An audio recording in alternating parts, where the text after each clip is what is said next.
Salut à tous, salut à toutes, c'est Namia, j'espère que vous allez bien, en tout cas pour ma part, tout est plutôt chouette. Aujourd'hui à Team, toute nouvelle vidéo pour parler de Spider-Man. Mais détrempez-vous, pas n'importe quel Spider-Man, on va parler du magnifique, du somptueux, du nostalgique Spider-Man de Tobey Maguire. Cette vidéo est le début d'une longue série de 4 vidéos qui va parler de tous les Spider-Man de A à Z, ou plutôt de tous les Spider-Man des films les plus connus, c'est-à-dire Tobey Maguire, Andrew Garfield et pour finir Tom Holland. Dans chaque vidéo, on va parler de chaque Spider-Man et de leurs films, on va parler des acteurs et des films, des acteurs et des films. La quatrième vidéo et dernière va être une vidéo en quelque sorte récapitulative pour enfin parler du meilleur Spider-Man et du meilleur film Spider-Man. Parce que oui, il y en a pas mal qui confondent entre le meilleur Spider-Man en tant que personnage et le meilleur film Spider-Man en tant que film Spider-Man. Mais détrempez-vous, il n'y aura pas de réponse à la question quel est le meilleur Spider-Man. Parce que je rappelle que chaque Spider-Man a ses points forts et a ses points faibles. Chaque acteur a ses points forts, a ses points faibles. Et chacun va compenser ses points faibles avec des points forts que d'autres n'ont pas. Alors, détrempez-vous, il n'y a pas de meilleur Spider-Man, c'est que des avis personnels. Sur ce, sans plus tarder, n'oublie pas de mettre un petit pouce bleu pour me soutenir, de t'abonner à la chaîne YouTube si tu aimes le contenu global. Et sur ce, on va parler du Spider-Man de Tobey Maguire.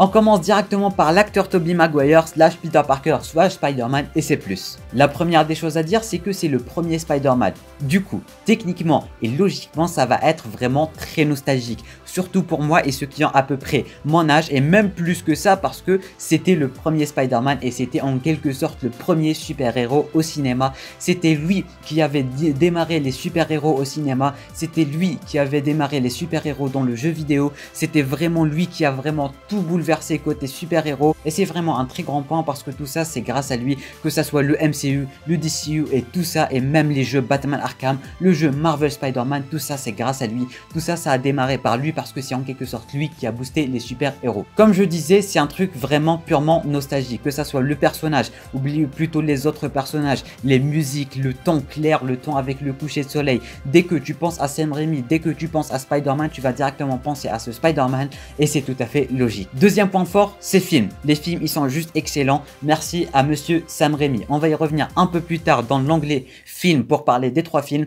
mais ces films, ça aussi c'est un grand point fort. Si les films n'étaient pas bons, le personnage il ne serait pas aussi apprécié comme ce qu'il est là maintenant et du coup les films vont s'attribuer pas mal de mérite à propos de tout ça. Pour terminer, le dernier point fort de ce personnage, c'est que c'est lui, comme je disais au début, c'est lui qui a vraiment fait connaître le personnage de Spider-Man. Quand tu penses à Spider-Man, tu vas pas vraiment directement penser à Tom Holland ni à Andrew Garfield, mais bel et bien à Tobey Maguire, à cette pochette de film où on a tout le temps un petit coucher de soleil, à Mary Jane Watson de Kristen Dunst, à tout ça, à tout cet univers, à toute cette musique, à Sam Raimi. Dès que tu penses Spider-Man, tu penses trilogie, tu penses Sam Raimi et tu penses à ce beau gosse. Maintenant, on se tourne vers les points faibles de Tobey Maguire ou plutôt de ce Peter Parker. Premier point faible qui est aussi en quelque sorte un point fort, mais je ne saurais pas vraiment dire ça, c'est la fidélité aux comics. Parce que oui, pour les connaisseurs des comics, vous allez comprendre directement qu'il n'est pas vraiment fidèle aux comics ou du moins d'une certaine manière. Peut-être qu'il est fidèle en quelque sorte au premier comic Spider-Man un peu plus sérieux, un peu plus mature,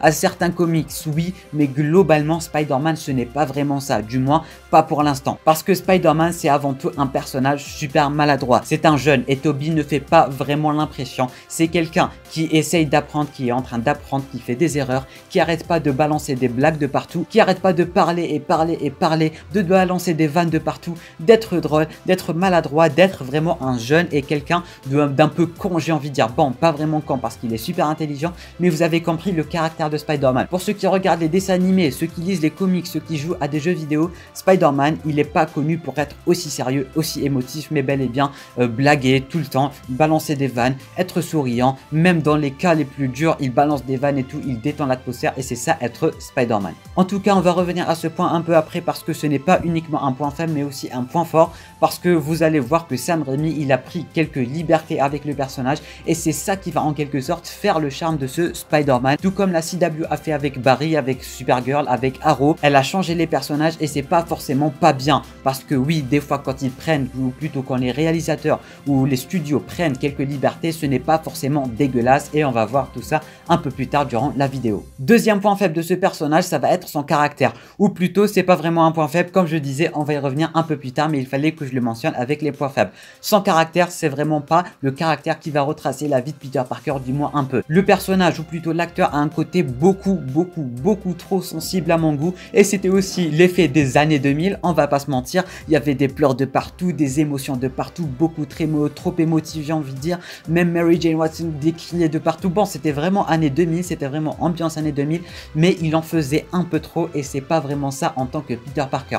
Ce Peter Parker est beaucoup trop mature pour être Spider-Man pour moi, ou du moins être cette version-là de Spider-Man. D'autant plus que quand il est Spider-Man, de toute la trilogie, il a quasiment pas du tout dit un mot. Spider-Man n'a jamais parlé quand il est Spider-Man en fait, et ça m'a dérangé légèrement. Des fois, il balance un ou deux mots par scène, c'était vraiment, on le voyait jamais parler, très clairement, il balance une fois par hasard un petit mot, ouais les enfants, salut les enfants, bref, ça s'arrête vraiment là, et ça m'avait mine de rien pas mal déçu, même quand j'étais petit. Là je vais mettre le côté nostalgique, mais Spider-Man il se devait de parler, on le voyait jamais parler ni interagir vraiment, et c'est ça qui me décevait un peu. J'ai l'impression qu'il était beaucoup trop refermé sur lui-même, qu'il est beaucoup trop sensible et émotif. Je dis pas que c'est un point faible, mais en tout cas ça dérange pour être Spider-Man. Il est beaucoup trop sérieux, beaucoup trop émotif, et je dirais même un peu dark pour l'univers de Spider-Man en général. Mais encore une fois, c'est les libertés de Sam Raimi, et ça fait aussi des points forts. Pour terminer, et j'avais déjà abordé ce point, ça va être l'humour et le fait qu'il ne parle pas. L'humour, c'est un point très important pour moi quand on est Spider-Man. Il fallait balancer des vannes de partout, il faut jouer sur les jeux de mots.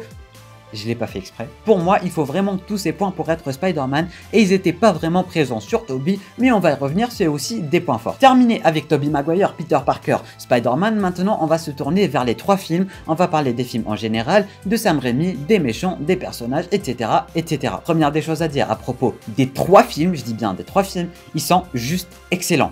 Oui, même Spider-Man 3. Les 3 films sont hyper nostalgiques, surtout pour nous, la génération des 2000, voire même un peu plus grand que nous, parce que voilà, vous avez aussi vu les trucs, mais pour moi, c'était mon enfance en fait. Ce Spider-Man, ces musiques, ce ton de coucher de soleil, cette Mary Jane Watson, ce Peter Parker, tout ça, tout cet univers, ce bouffon vert un peu crado avec son masque, mais il était bien aussi. Bon, je déteste son masque, on dirait un mec fait en plastique, mais il était bien en tant que méchant, c'est symbolique. Tout ça, toute cette trilogie, tous ces films, c'est vraiment devenu quelque chose de symbolique. Tu penses à Spider-Man, tu penses à un film Spider-Man, tu vas penser à cette fameuse musique qui va te retourner l'esprit et qui va te balancer 10 ans, voire 20 ans en arrière maintenant. Il n'y a pas que la musique, il y a aussi les personnages, la relation entre les personnages, ce temps de film que Sam Raimi nous a en quelque sorte donné, comme j'arrête pas de le dire, ce fameux coucher de soleil. À chaque film, on a ce fameux coucher de soleil, ou plutôt ce temps jaunâtre, si je peux dire ça comme ça, malgré qu'il n'était pas vraiment présent dans Spider-Man 3, mais en tout cas c'est ça qui va faire la force de ces films, et c'est ce à quoi tu vas penser dès que tu vas penser à ces films. Deuxième point, c'est l'histoire de ces 3 films en tant que trilogie. On commence directement avec nos personnages, pas du tout exploités, un petit Peter Parker, une petite Mary Jane Watson, un petit Harry Osborn, et là on va grandir avec eux, on va grandir avec les personnages, ils vont évoluer au fur et à mesure du temps, ils vont évoluer, leur amitié va évoluer et aussi se déchiqueter. Le petit triangle amoureux entre Peter, Harry et MJ, c'était juste magnifique et un peu trop forcé à mon goût, notamment les scènes où ils arrêtent pas de danser et tout. Bon, ça fait aussi beaucoup trop années 2000, mais vous aurez compris un peu le délire. Comme je disais, l'histoire de cette trilogie, on grandit avec les personnages, on évolue avec les personnages qui eux aussi vont évoluer à un niveau pas possible. Surtout l'amitié entre Peter et Harry, le petit couple entre Peter et Mary Jane, le Peter et les méchants, Peter et sa responsabilité en tant que Spider-Man, et c'est ça les points forts de ce film, que ça soit le premier mais surtout le deuxième, qui va vraiment mettre le paquet sur les responsabilités de Peter Parker en tant que Spider-Man, sa vie amoureuse et tout, c'était vraiment super bien fait. En tout cas, l'histoire est juste magnifique, on a grandi avec, il y a de la nostalgie, il y a de l'évolution, il y a beaucoup de choses, il y a beaucoup de leçons, et c'est magnifique, c'est juste magnifique. Merci à Sam Raimi de nous avoir proposé un truc aussi beau, aussi grandiose et aussi spectaculaire. Troisième point, les méchants. On a des méchants charismatiques, badass et emblématiques. Le bouffon vert, malgré son costume en plastique, il était juste génialissime. Il était trop charismatique, il était trop badass. Surtout en tant que premier film avec ses relations et tout, c'était juste magnifique. Docteur Otto Octavius, Docteur Octopus.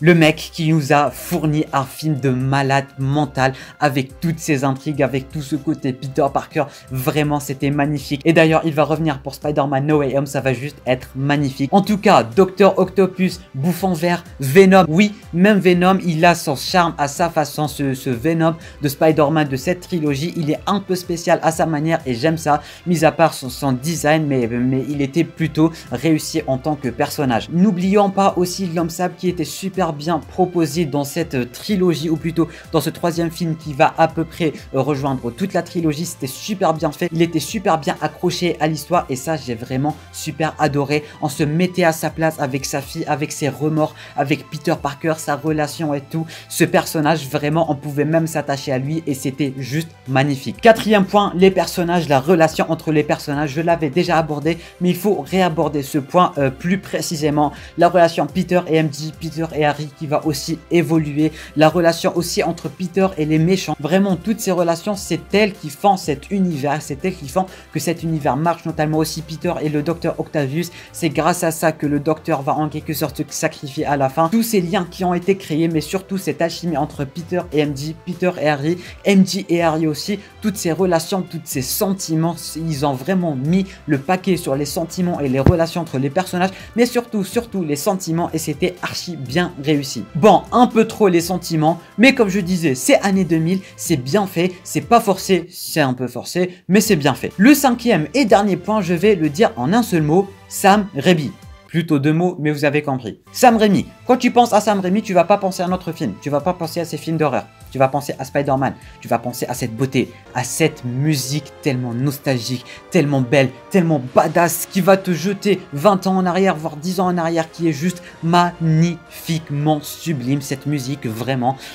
Waouh, il n'y a pas grand chose à dire, c'est juste waouh. Pas que cette musique, comme j'arrête pas de le répéter, ce temps des films, ce temps de coucher de soleil. On va aussi parler du temps des films, le temps qu'il a pris pour ces films, mais aussi le point que j'avais abordé avant, c'est sa vision de Spider-Man. Il a pris des libertés, c'était vraiment osé de sa part. Il a pris des libertés, il a changé le personnage de Spider-Man.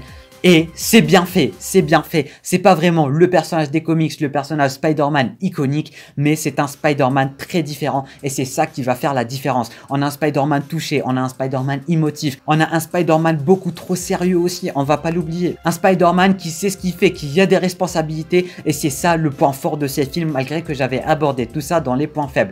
Tout ça, c'est la vision de Sam Raimi, que ça soit la musique, que ça soit le personnage, que ça soit l'univers de Spider-Man en général, il a remodelé à sa manière.